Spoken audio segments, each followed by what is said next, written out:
Hey everyone, I thought I'd do a little video on what I feed my red wiggler worms in my worm farm and why I do what I do. I started out doing banana pills. They really like banana pills, but I always found myself picking out the tops. So I cut the tops off now and I save the tops and I let them dry out like these right here. And I'll show you what I do with those in a couple minutes. And then I also cut off the bottoms of the banana pills, the little tiny brown bottom, put that in the same pile. I take these banana pills and I cut them in real thin strips, and this adds potassium to the castings. Worms are kind of like humans. We are what we eat, so if you feed them the right nutrients, then you'll get the right nutrients that you need back out of them. A lot of people buy worm castings online. Anyway, I'm cutting these up real small.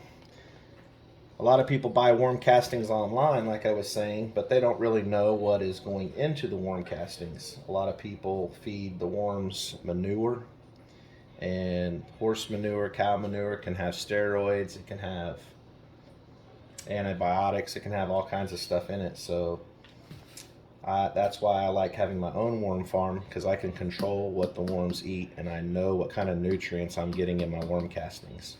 Worms will eat cardboard, they'll eat paper, they'll eat toilet paper, they'll eat paper towels, but that doesn't mean they're going to put out nutritious castings all the time. So a lot of times when you're buying these castings online, you don't really know what you're getting.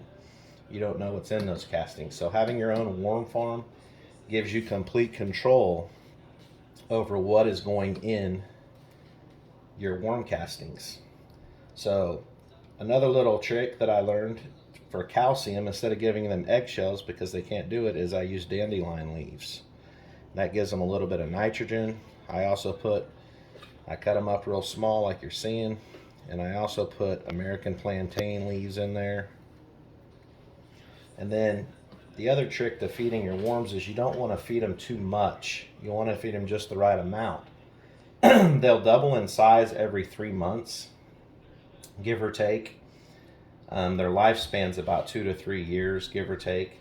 But when they're doubling in size, they're small, they're babies, and it takes them a while to fully mature. So even though they're doubling in size, most of the worms are really small. So it's also a really good idea to cut everything up as small as possible. And back to not overfeeding them, you can take your vegetables from your garden that you didn't eat and you can freeze them. Don't put the frozen chunks in there, but you can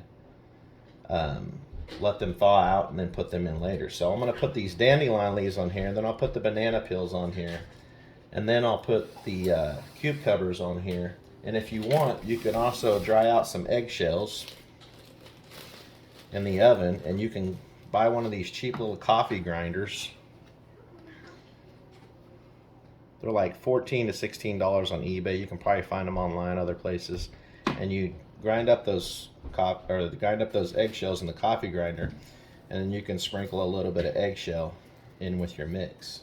Another little trick is you let all these tops and all these bottoms dry out,